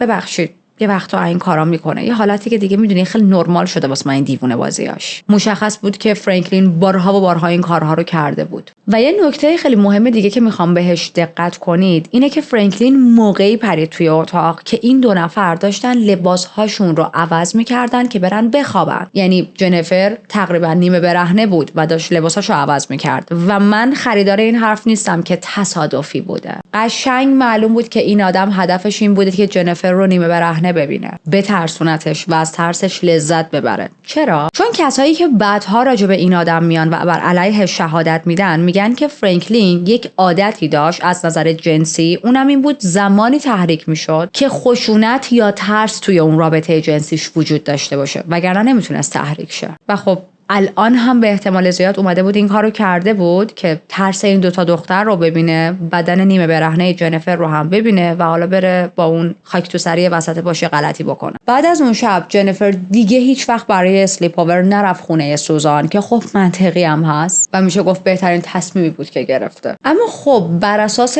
چیزهایی که ما تا اینجا از فرانکلین فهمیدیم و میدونیم چه کارهایی از دستش برمیاد، احتمال این که روی جنیفر یه برنامه‌هایی ریخته بوده، تصمیمایی داشته، فکرهای تاریکی داشته، خیلی بالاه. چون بعد از اون شب بارها و بارها به سوزان اصرار کرده بود که دوباره بگو اون دوستت بیاد خونه ما، بگو بیاد، دعوتش کن، چرا نمیاد؟ و تصور این که اگر جنیفر چند بار دیگه میرفت خونه این آدم و پشت این دعوت‌هایی که فرانکلین داشت میکرد چه نقشه سیکی وجود داشت، واقعا آدم رو میلرزونه. خیلی ها راجع به این بخش از پرونده معتقد بودن وقتی که این 2 نفر رو برده بود کلاب، در واقع به خاطر این بود که اون دوستایش که توی کلابن جنیفر رو هم ببینن، بررسیش کنن، ببینن اوکی هستن باهاش یا نه. به هر حال بعد از اون شب این 2 دختر همچنان با هم صمیمی موندن. اون شب اتفاقایی که افتاد باعث نشد که دوستیشون قطع شه. هنوزم ساعت‌ها با هم تلفنی حرف می‌زدن و دیگه این بار سوزان بیشتر میرفت خونه جنیفر و اونجا اسلیپ اوور میکرد، چون تنها جایی بود که ذره‌ای احساس امنیت بهش دست میداد. سوزان با خانواده جنیفر خیلی صمیمی شده بود، تقریباً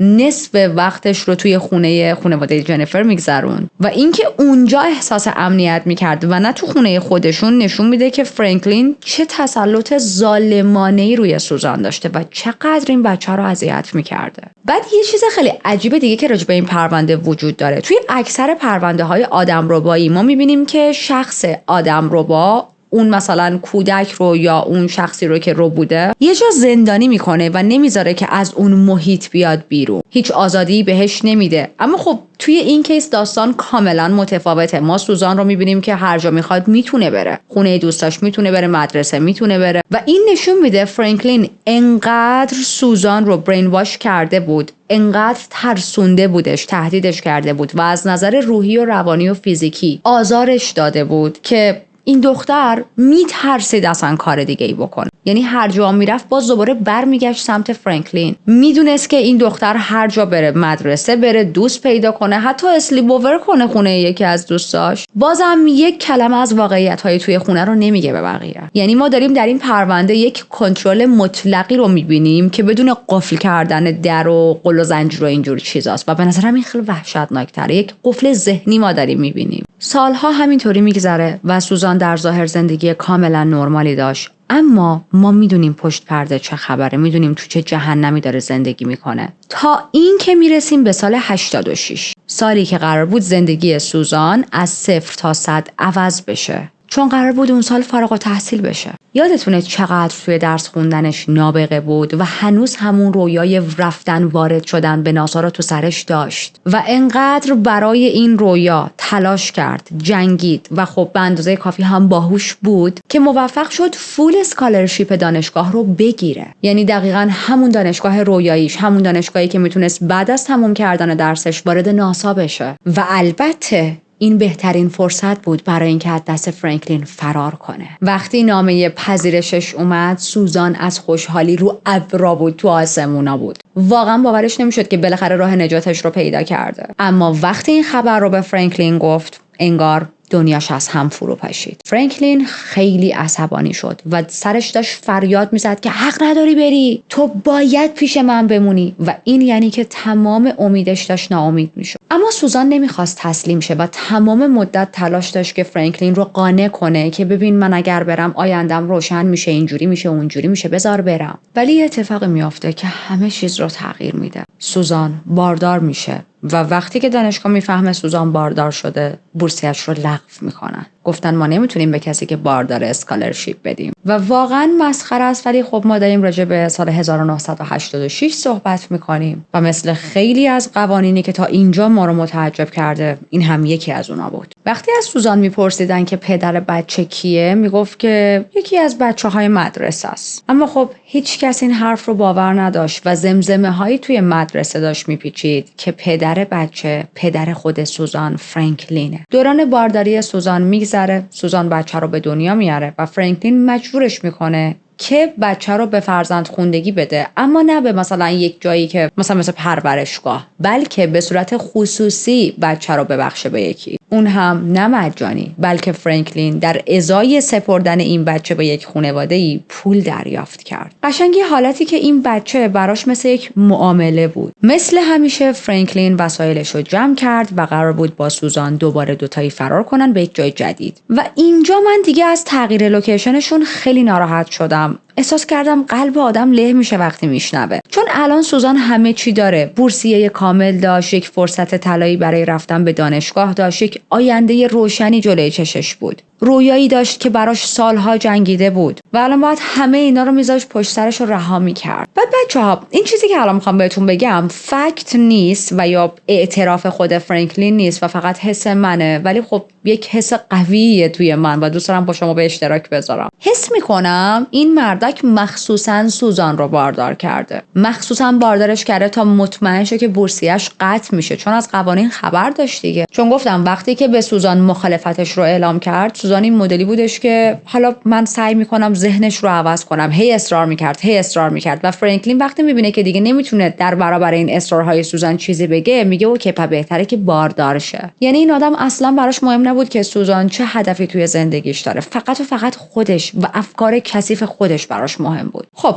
گفتیم مجدد فرار کردن، دوباره هویت‌های جدید، شهر جدید، اسم جدید، تجربه‌های جدید، آدم‌های جدید و سوزان مجبور بود از تمام کسایی که تا اون لحظه بهشون دل بسته بود و دوران نوجوانیش رو باهاشون سپری کرده بود دل بکنه. چون سوزان تقریبا کل دوران بچگیش رو توی آتلانتا گذرونده بود. میدونید همون دورانی که شما وارد دنیای بزرگسالی میخوای بشی، همون سالهایی که کاراکترت شکل میگیره، باورت ساخته میشه، دنیات ساخته میشه و الان همه اینا رو سوزان باید میذاش کنار. یکی از سخت‌ترین تصمیماش این بود که مجبور بود با دوست صمیمیش جنیفر خدافظی کنه. و ببینید این جابجاییشون هم اون مدلی نبود که مثلا فرانکلین بهش بگه که خب تو 1 ماه فرصت داری از هر کسی میخوای خدافظی کنی، خودتو جمع و جور کنی و ما ماه دیگه میخوایم بریم به فلان شهر. نه، یهو میومد، خودش برنامه‌اشو عقب ریخته بود، تصمیماشو گرفته بود، یهو میومد میگفت جمع کن، مثلا فردا میخوایم بریم کلا جای دیگه. یعنی سوزان رسما نتونست حتی یک خدافظی از جنیفر بکنه و متاسفانه سوزان دیگه هیچ وقت جنیفر رو نمیبینه. مجدد 2 سال بدون اینکه جای ثابتی داشته باشن از این ور به اون ور هی میرفتن تا اینکه توی فلوریدا ساکن میشن. الان سال 1988 سوزان 18 سالش شده و یعنی از اون روزی که دزدیده شده تا الان 14 سال گذشته. 14 سال سوزان زیر شکنجه روانی، جنسی و کنترل مطلق این هیولا بوده و تو همین سالها مجدد باردار میشه. اما این بار فرانکلین بهش اجازه میده که بچه‌اش رو نگه داره. بچه به دنیا میاد، یک پسر و اسمش رو میذارن مایکل. این بار پدر واقعی مایکل یک پسر جوانی بود به اسم گرگ. اما با وجود اینکه گرگ پدر بایولوژیکال مایکله، فرانکلین اجازه نمیداد هیچ نقشی توی زندگی پسرش داشته باشه. میگفت این بچه رو قراره خودم بزرگ کنم.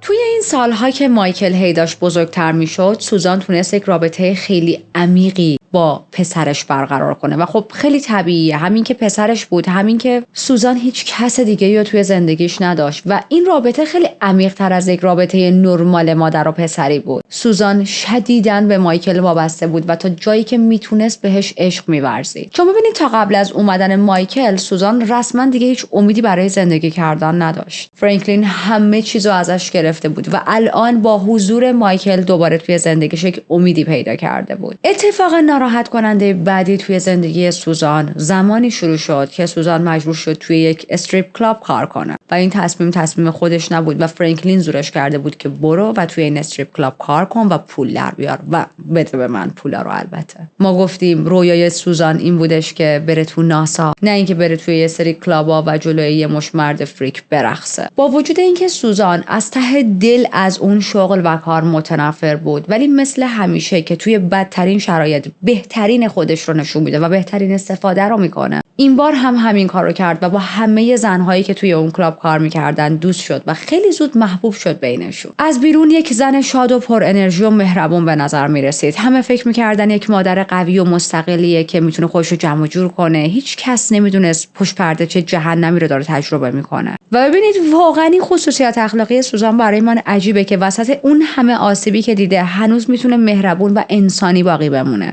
اما بعد از مدتی یه سری اتفاقای عجیب توی کلاب شروع شد که بقیه دخترها هم کم کم به شدت نگران شدن. اولش این بود که فرانکلین، همون مردی که همه میدونستن پدر سوزانه، هر شب میومد به اون نایت کلاب. نه اینجوری که فقط سوزان رو برسونه ها، میومد میشست داخل و سوزان رو نگاه میکرد. یعنی رسما رقصیدن برهنه دخترش رو میشست و تماشا میکرد و همونجا همه فهمیدن ایو گروس، واقعا چندشه. همه فهمیدن یک رابطه نرمال پدر و دختری بین این دو نفر نیست. مورد عجیب بعدی این بود که جلوی بقیه مشتری ها راجع به سوزان حرف میزد. مثلا ازشون میپرسید فکر نمیکنید سینه های سوزان یه ذره کوچیکه؟ فکر نمیکنید بهتره که سینه هاشو عمل کنه؟ و این خیلی عجیبه، خیلی عجیبه. ببینید ببینید اینکه فرانکلین یک آدم بیمار چندشه واقعا عجیب بود. اوکی، این یه طرف. اینکه این کارها رو جلوی صورت بقیه و جلوی مردم انجام میداد و جلوی بقیه این حرفا میزد،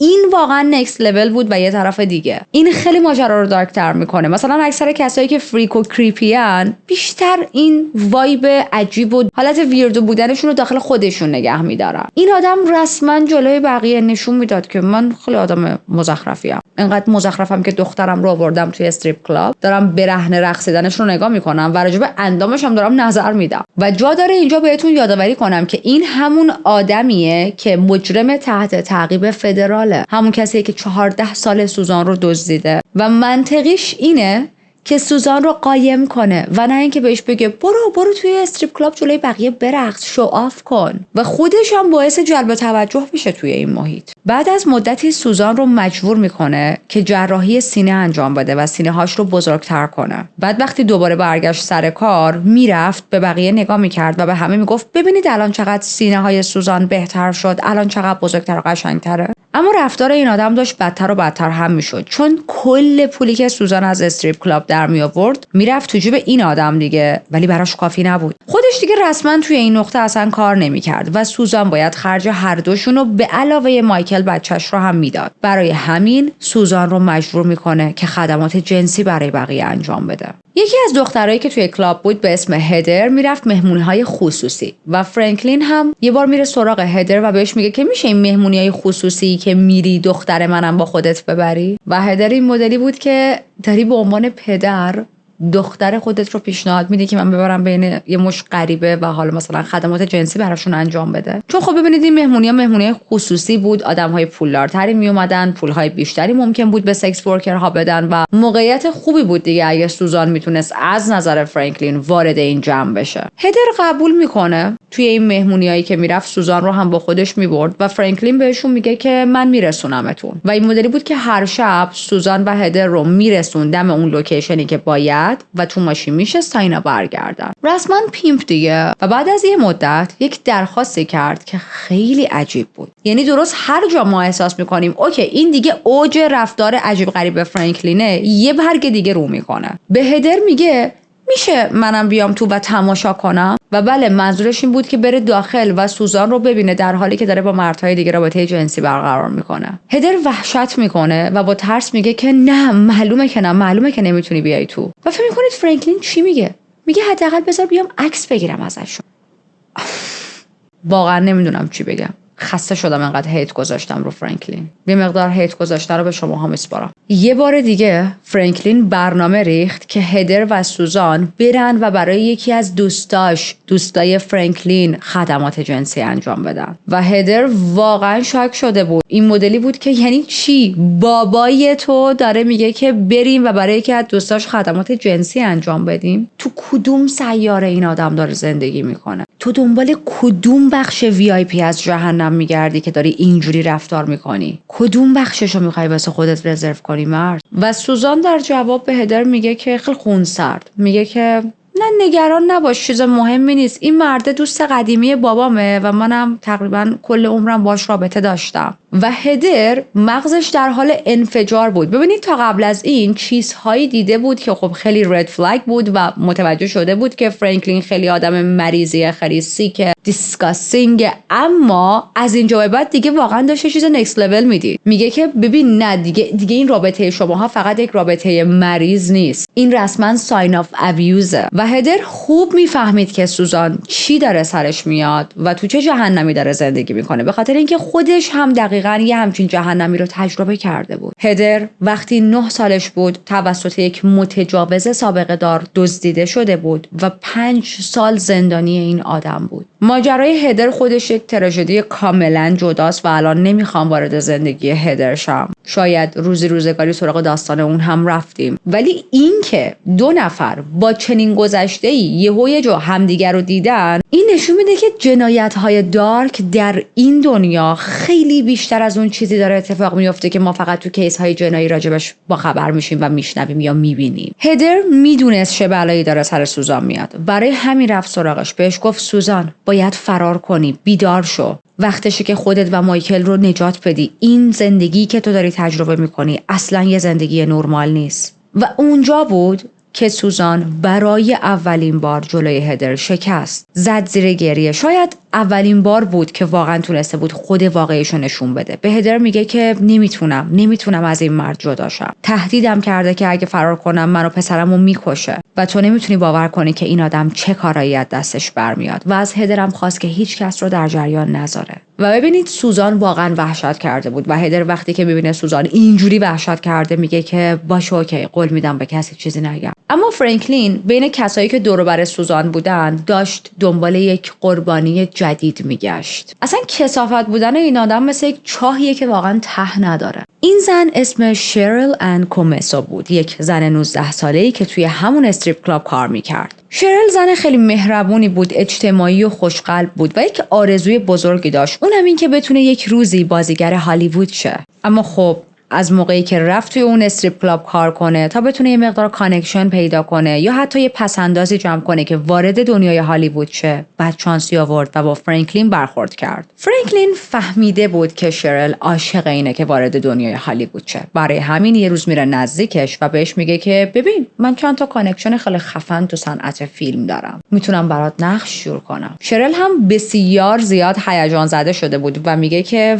واو واقعا جدی میگی؟ من کاملا حاضرم. پس یک دیتی رو با هم فیکس میکنن که برن برای فیلم برداری. اما اون فیلم برداری فیلمی نبود که شریل توی ذهنش داشت. شریل فکر میکرد قراره یک فیلم معمولی بازی کنه و حالا مثلا فرصت این رو داشته باشه که قدرت بازیگریش رو نشون بده. ولی وقتی رسیدن فرانکلین بهش گفت باید لباساتو در بیاری و فهمید باید یک عمل جنسی جلوی دوربین با یک زن دیگه ای انجام بده. لوکیشن کجا بود؟ تو ساحل. و اون یکی زنه کی بود؟ دختر خودش سوزان. شریل عصبانی میشه، میگه نه تحت هیچ شرایطی نمیخوام تو همچین فیلمی بازی کنم. واقعا این کاری که داری میکنی عجیب و چندشه. ولی فرانکلین بهش میگه ببین اگه میخوای وارد هالیوود بشی این قیمتشه. همه این کارو میکنن، اگه انجام ندی یعنی امچر و ترسو هستی. خلاصه انقدر ذهن این زن رو دستکاری میکنه، انقدر سعی میکنه که بازی روانی براش را بندازه، دروغ میگه، فشار بهش میاره که در نهایت شریل رو راضی میکنه که قبول کنه. شریل وارد اون فیلم شد و کل صحنه براش حس چندش و ناراحتی داشت، اما با یه حال بعد هر کاری که باید رو انجام داد تا اون فیلم تموم شه. اون روز میگذره، چند روز بیایم جلو و شریل الان دنبال فرانکلینه که خب اوکی چی شد؟ من حالا اون فیلمم بازی کردم، کانکشنی پیدا کردی، کسی دوست داره به من نقش‌های بیشتری توی دنیای واقعی هالیوود بده. و فرانکلین به دروغ باهاشو قرار میذاره، میگه مثلا بیا با فلان آدم میخوایم صحبت کنیم و وقتی شریل میره اونجا توی اون لوکیشن به شریل تجاوز میکنه. در واقع تجاوز کامل نه، بهتره بگم که یک گوشه گیر میندازتش، بهش حمله میکنه و قصد تجاوز داشته. چون شریل واسط این حمله‌ای که بهش شده بود موفق میشه فرار کنه و آسیب جدی نمیبینه. و خب معلومه دیگه تمام اون داستانه بیا تو این فیلم بازی کنه اینا همش به خاطر نقشه‌های مریض خودش بود، اصلا اون فیلم هم واسه خودش میخواست. شریل هم دقیقاً اینو فهمید که همه حرفای فرانکلین فقط یه مش دروغ بوده. اما خب همه که مثل سوزان نیستن از ابتدا دزدیده شده باشن، ذهنشون دستکاری شده باشه و از فرانکلین بترسن. شریل تصمیم میگیره که انتقام بگیره. میدونست که فرانکلین خیلی روی پول حساسه و نقطه ضعفشه. از اون طرف هم میدونست که فرانکلین داره از دولت کمک هزینه تقلبی میگیره. پس میره و گزارشش میکنه. وقتی این گزارش ثبت میشه اون پولهایی که داشت میگرفت قطع میشن و فرانکلین به مرز دیوونگی رسیده بود. شریل درست حدس زده بود، پول برای فرانکلین خیلی مهم بود. بعد از این اتفاق یه بار فرانکلین میره توی نایت کلاب، شریل رو میبینه، میکشتش کنار و شروع میکنه سرش داد زدن که چطور جرأت کردی این کارو بکنی؟ تاوان کاری که کردی و پس میدی. ببین پشیمونت میکنم. و فقط یک هفته بعد از اون دعوا، یک هفته بعد از اون تهدیدی که شریل رو کرد، شریل ناپدید میشه. فرانکلین شریل رو به بدترین و وحشیانه ترین شکل ممکن به قتل رسوند. قتلی که همراه با خشونت جنسی و شکنجه بود. قتلی که ازش مدرک ثبت کرده بود، فیلم و عکس گرفته بود. اما هیچکس تا سالها بعد نمیفهمه که چه بلایی سر شریل اومده، اصلا به قتل رسیده یا نه، و اگر به قتل رسیده قاتلش کی بوده. این اولین باریه که فرانکلین مرتکب جنایتی مثل قتل میشه، اما قرار نیست بار آخرش باشه. همیشه به سوزان میگفت که من میتونم آدم بکشم، من هر کاری دلم بخواد میتونم بکنم. همیشه تهدیدش میکرد، ولی این بار واقعا به سوزان نشون داده بود که دیدی بهت گفتم میتونم آدم بکشم. در واقع خیلی ها معتقدن احتمال زیاد سوزان شاهد قتل شرل بوده و فرانکلین عمدن این کارو کرده تا هم یک انتقامی از شرل بگیره، همین که سوزان رو بترسونه. مطمئن باشه که سوزان هیچ وقت فکر فرار به سرش نمیزنه. و یکی از بخش‌های خیلی ناراحت کننده اینه که این آدم بعد از قتل باز هم داره به زندگیش ادامه میده. خیلی ریلکس، خیلی راحت، رسما از زیر قتل قصر در رفته.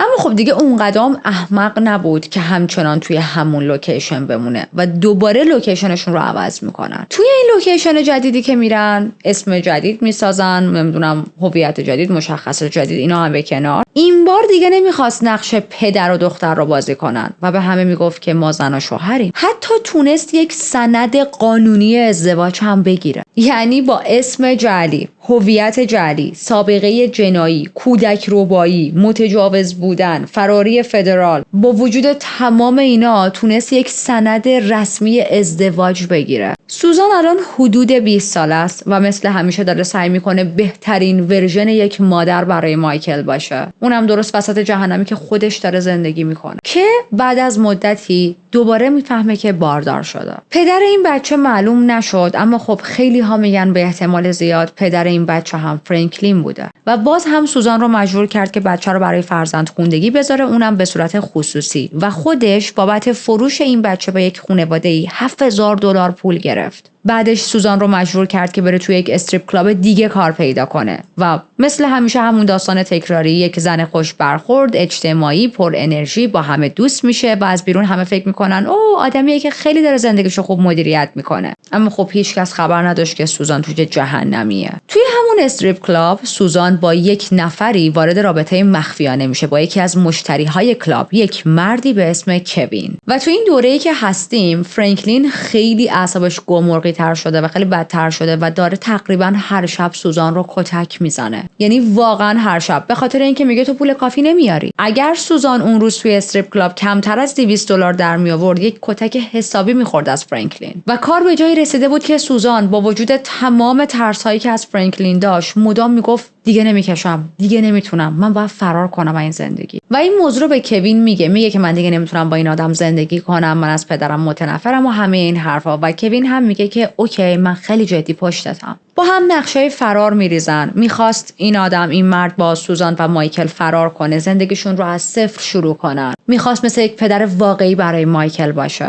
و کاش میتونستم بگم که این اتفاق افتاد. کاش میتونستم الان همین جای پرونده بگم همه چیز عالی پیش رفت، همه چیز خوب بود و این پرونده جزو اون کیس هاییه که شخص قربانی نجات پیدا میکنه و توی پلیلیست بازمانده ها میخواد بره. ولی خب این اتفاق نمیافته و این کیس خیلی کیس تلخیه. فرانکلین میفهمه که این دو نفر نقشه فرار کشیدن و تصمیم میگیره به بدترین شکل ممکن سوزان رو تنبیه کنه. درست چند روز قبل از اون روزی که این سه نفر میخواستن فرار کنن و برای همیشه از دست فرانکلین خلاص بشه سوزان، در حالی که داشت توی خیابون راه میرفت، یک ماشینی با سرعت با شدت بهش میزنه و فرار میکنه. وضعیت سوزان خیلی افتضاح بود، خیلی آسیب میبینه، در حدی که در جا میره تو کما. راننده هیچ وقت پیدا نشد و پلیس پیش خودش فکر میکنه اوکی یه دونه از این هیدن رانا بود دیگه. اما همه ما میتونیم بفهمیم، میتونیم حدس بزنیم که اون یک تصادف نبود. درسته هیچ وقت ثابت نشده که دقیق کی به سوزان با ماشین زد، ولی همه ما میتونیم با هم نظر باشیم که راننده فرانکلین بود. چون میدونید این پازل ها رو وقتی کنار هم میچینیم خیلی با هم داره مچ میشه. من یکی که خریدار این نیستم این یک تصادف بود. سوزان الان تو کماست، فرانکلین میره بیمارستان، اونم به عنوان همسر سوزان، و پزشکا بهش میگن که ببین خانومت خیلی وضعیتش بده، ما داریم تمام تلاشمون رو میکنیم که نجاتش بدیم. و از همون لحظه پرسنل بیمارستان حس کردن یه چیزی عجیب راجع به این یارو فرانکلینه. چون ببینید فرانکلین اصلا اهمیتی به سوزان نمیداد، حالتی که فقط اومده بود چک کنه ببینه سوزان زنده است یا نه. حتی به پرستارها میگه که من دارم همه وسایلمو میفروشم و میخوام با پسرم مایکل برم یه استیت دیگه. یعنی اصلا انتظار نداشت که همسرش سوزان بهبود پیدا کنه و همه داشتن میدیدن که یک مردی زنش توی کماه در حالی که خودش داره برای فرار نقشه میکشه. و حتی حال سوزان رو به بهبود بود و پزشکا بهش امید داشتن. اما درست تو همین خط زمانی بیمارستان یک تماسی از سمت دوستای سوزان دریافت میکنه. دوستاش توی همون استریپ کلاب زنگ میزنن و بیمارستان میگن ببینید تحت هیچ شرایطی نذارید که سوزان با فرانکلین دوباره برگرده. اصلا نذارید این مرد وارد بیمارستان شه. این مرد خیلی خطرناکه و قصد داره سوزان رو بکشه. درسته دوستای سوزان به بیمارستان زنگ زده بودن، به پلیس گفته بودن، خبر داده بودن، اما خب هیچ مدرک محکمی بر علیه فرانکلین نداشتن و خب هیچ کاری از دست کسی بر نمی اومد. بیمارستان نمیتونست نظر فرانکلین بیاد و سوزان رو ببینه چون همسر قانونیش بود دیگه. و درست تو همین روزهایی که حال سوزان داره بهتر میشه و از اون طرف دوستاش داشتن فشار می آوردن که بابا این فرانکلین رو نذارید بیاد توی بیمارستان، یک اتفاق تلخی میافته. صبح روز بعد وقتی پرستارا میرن تا مثل همیشه سوزان رو چک کنن، متوجه میشن که سوزان مرده. سوزان تو تخت بیمارستان فوت کرده بود و هیچ کس دلیلش رو نمیدونست. روز قبل حالش خیلی بهتر بود. دکترها کلی بهش امید داشتن و میگفتن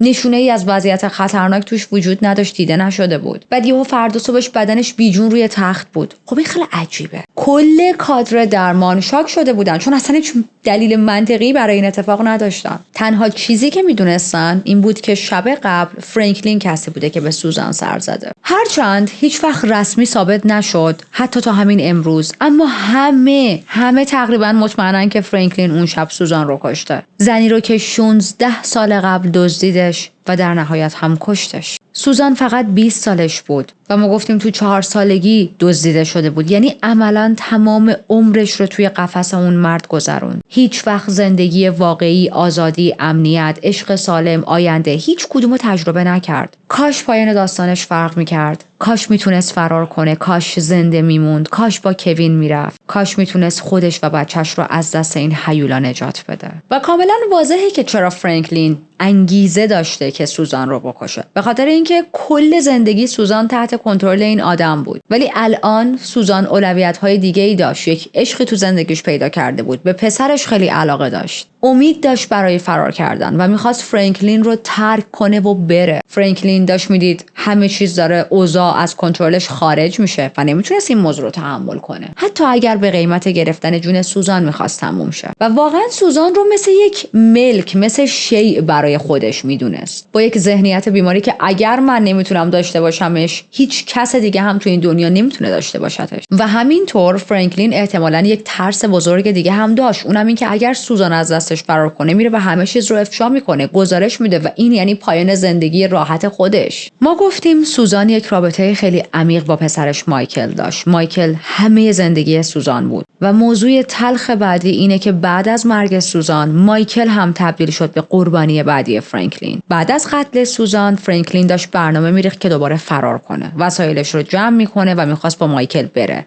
اما خب برای فرار به پول نیاز داشت و تصمیم گرفته بود از 2 بیمه عمری که دقیقاً درست قبل از مرگ سوزان به اسمش گرفته بود پول بگیره. و اینم یک انگیزه دیگه که میخواستم بهش اشاره کنم. چطور امکان داره تو برای سوزان بیمه عمر بگیری، اونم 2 و بعد یهو خیلی اتفاقی چند روز بعدش ماشین بهش بزنه، بعد خیلی اتفاقی توی کما در حالی که حالش خیلی رو به بهبودی بود بمیره؟ نمیشه هی اتفاقی پشت اتفاقی که عزیز من. anyways این آدم وقتی رفت برای دریافت این بیمه عمر کودنخوان یک اشتباهی میکنه. اونم این که به جای اینکه اسم جعلی خودش رو بده میاد و اسم واقعیش رو میده. در واقع اسم که اگر بگم شماره سوشال سکیوریتی بهتره، شماره سوشال سکیوریتی واقعیش رو میده در حالی که باید اون جعلیه رو میداد، چون اون واقعیه خب به اسم خودشه دیگه. و وقتی اونو توی سیستم میزنن یک آلارمی روشن میشه. توی اون شرکت بیمه میفهمن که این آدم 17 سال مجرم فراریه و فدرال دنبالشه. خب خیلی زود پلیس میاد و دستگیرش میکنه. ولی خب خیلی ذوق نکنید، به خاطر اینکه پلیس الان از بقیه جنایت‌های این آدم خبر نداره. پلیس فقط فکر می‌کرد که یک مجرم فراری قدیمی رو گرفته و بابت همون جرم‌های قدیمیش 33 ماه میندازنش زندان، یعنی کمتر از 3 سال. یعنی بعد از این همه جنایت، تجاوز، قتل، آزار کودک، قاچاق کودک، سوء استفاده، کمتر از 3 سال حکم گرفته. از اون طرف چون فرانکلین رفت زندان، مایکل وارد سیستم مراقبتی دولتی شد و در نهایت توسط یک زوج خیلی خوبی به فرزندخوندگی گرفته شد.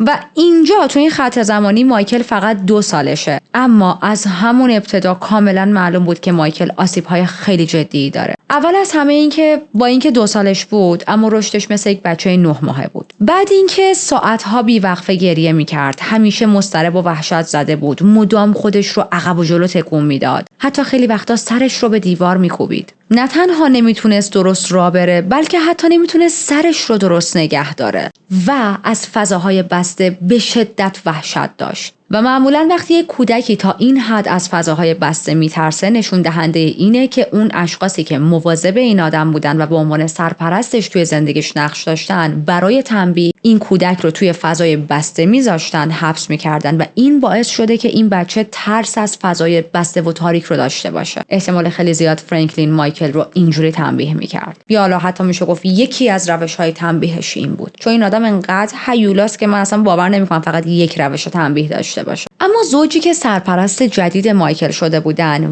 واقعا مادر و پدر فوق‌العاده‌ای بودن، واقعا انسان بودن، چون در عرض این 3 سالی که فرانکلین رفته زندان تونستن مایکل رو از یک کودک وحشت زده و شکسته تبدیل کنن به یک بچه کاملا سالم و نرمال. اونا عاشق مایکل بودن، براش فخر میذاشتن، بسیار صبور بودن و فراموش نکنیم که پروسه ترمیم چنین آسیب‌های خیلی صبر میخواد و تونستن کم کم تمام آسیب‌هایی که فرانکلین به زندگی مایکل وارد کرده بود رو ترمیم کنن. مایکل الان به سنی رسیده که تازه میخواد بره مدرسه، تبدیل شده به یک پسر بچه شاد، باهوش، پر انرژی که دقیقاً تونسته همسطح و لول بقیه دوستاش پیشرفت کنه و وقتی شما نگاش می‌کردید هیچ تفاوتی مثلا متوجه نمی‌شدید که مایکل گذشته خیلی سختی داشته. الان تونسته یک خانواده کامل داشته باشه که عاشقشن.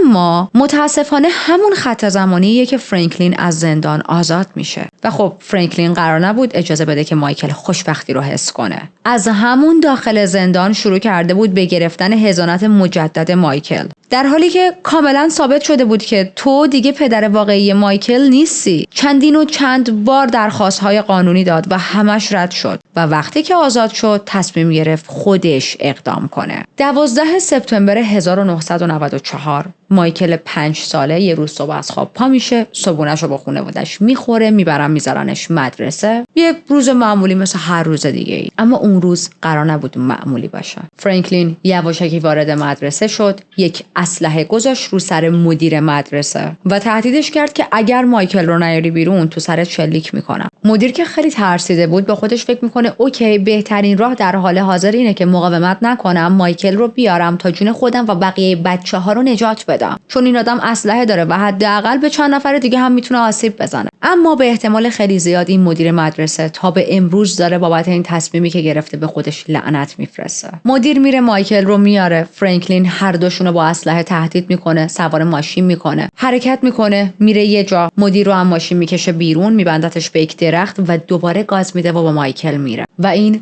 آخرین باری بود که مایکل زنده دیده شد. اون روز آخرین روز زندگی مایکل بود. واقعا باورش سخته که یک مرد به یک بچه 5 سالگی که اصلا کاری به تو نداره اینجوری آسیب بزنه. ببینید مایکل هیچ تهدیدی برای فرانکلین نبود. احتمالاً مایکل اصلا فرانکلین رو یادش نمیومد، چون سنش خیلی کم بود وقتی جدا شد ازش. نمیتونست فرانکلین رو شناسایی کنه، نمیتونست حرفی بزنه، نه خطری براش بود. پس چرا کشتش؟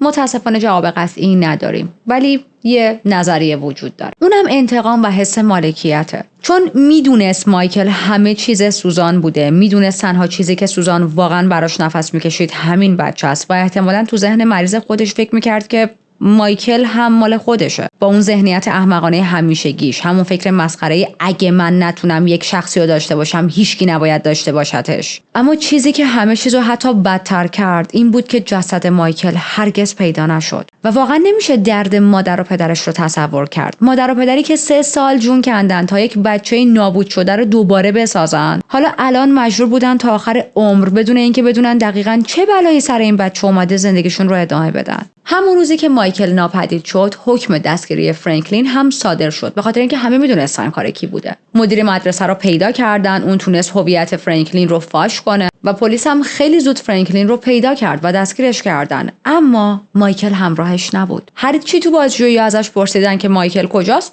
هیچی نمیگفت. و اینجا بود که دیگه پرونده رفت دست FBI و FBI فقط یک هدف داشت، اونم پیدا کردن مایکل بود. امید داشتن که مایکل هنوز زنده است. برای همین شروع میکنن به زیر و رو کردن زندگی فرانکلین و اینجاست که یکی یکی با واقعیت‌های وحشتناک روبرو میشن. اول از همه FBI شروع میکنه تحقیق راجع به اینکه مادر مایکل کی بود، مادر اصلیش دیگه در واقع، و میرسن به یک زنی که فکر میکردن اسمش تانیاه و تانیا یکی از همون اسمای جعلی سوزان بود که فرانکلین براش درست کرده بود. و همه چیزی که پیدا کردن این بود که چند سال پیش بر اثر یک تصادفی کشته شده. اما خیلی زود فهمیدن که اسم واقعی این زن تانیا نبوده و همین باعث شد که به خودشون بگن چرا یک زن باید اسم جعلی و فیک داشته باشه. بعد میرن سراغ هویت واقعیش و همینجا بود که یک عکس خیلی معروفی توی این کیس پیدا میشه. عکس فرانکلین روی صندلی و یک دختر کوچیکی که روی پاش نشسته.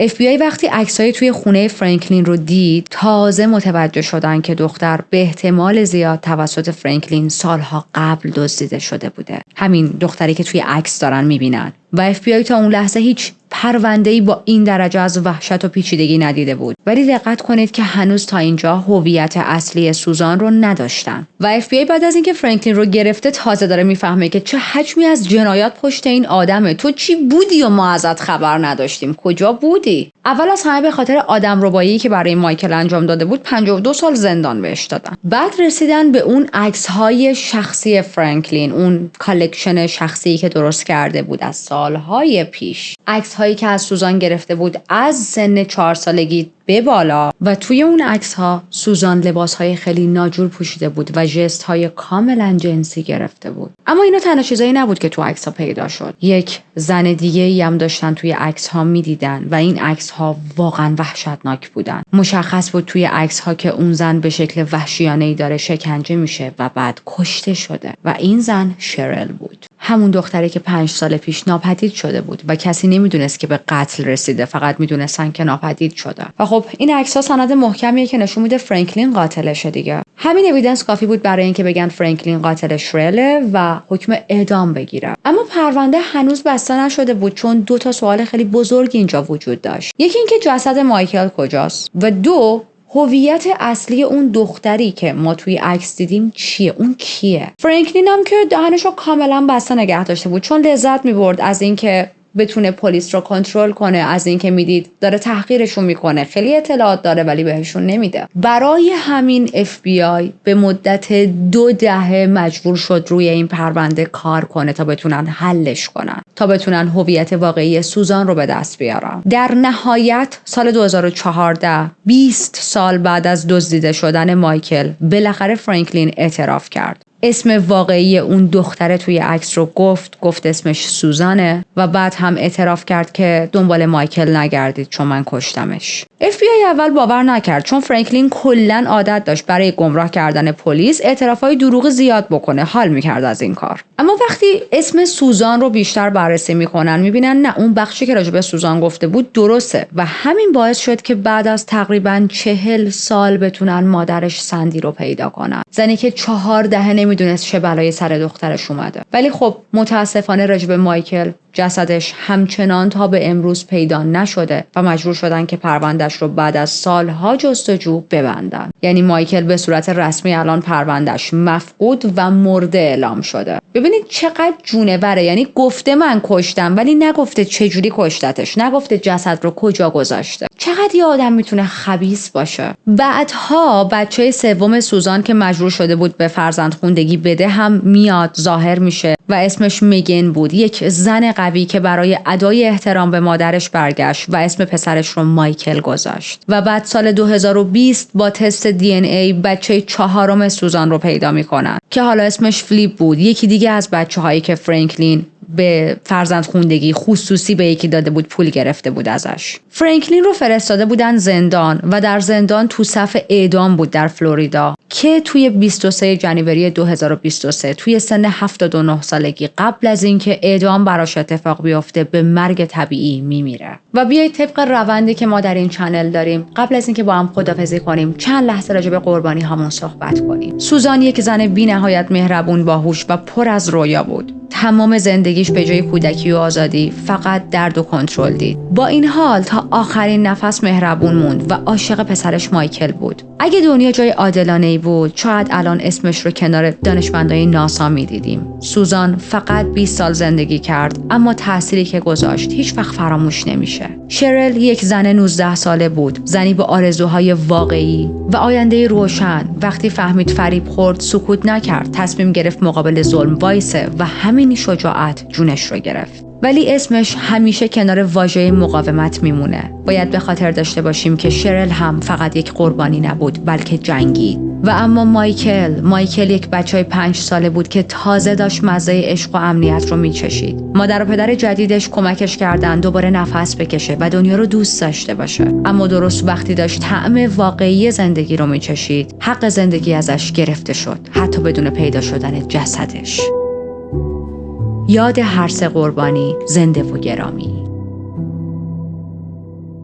مرسی که تا اینجا همراه بودید. اگر پرونده های جنایی رو دوست دارید حتما کانال رو سابسکرایب کنید. و بچه ها، من از وسط های پرونده چه سردرد شدیدی گرفتم. اینقدر هرس خوردم از دست این مردی که کیس امروز یکی از ویردترین و دارکترین کیسایی بود که ممکن بود آدم بشنوه. هیولایی که 20 سال فرار کرد، 10 اسم جعلی واسه خودش درست کرد، سوزان رو از سن 4 سالگی دزدید و هر بلایی که آدم فکرشو میکنه سر این دختر آورد. بعد رفت به عنوان همسرش ثبتش کرد. شرل رو کشت، مایکل رو کشت و آخرش هم بعد از این همه وقت لو رفت. یعنی رسما واسه خودش پادشاهیشو کرد، زندگیشو کرد. و این همه سال هیچکس به فریادهای مادر سوزان گوش نداد که داد زد، فریاد زد بابا دختر من رو دزدیدن ازم. سوزان رو اصلا گم شده مفقودی گزارش نکردن و هیچ کس نمیدونست چه خبره. و من به جز فرانکلین گور به گور شده سیستم رو هم در این پرونده بسیار زیاد مقصر میدونم. سیستمی که بارها و بارها به این اندماغ برقی فرصت داد، اجازه داد که برگرده توی جامعه و به کثافتکاریاش ادامه بده. و تو بیانست پرونده امروز یکی از ناعادلانه ترین کیس هایی بود که من تا الان راجبش تحقیق کردم. تا جایی که میدونم چند تا مستند ازش درست کردن، ولی من یه دونش رو دیدم، براتون پوسترش رو میذارم.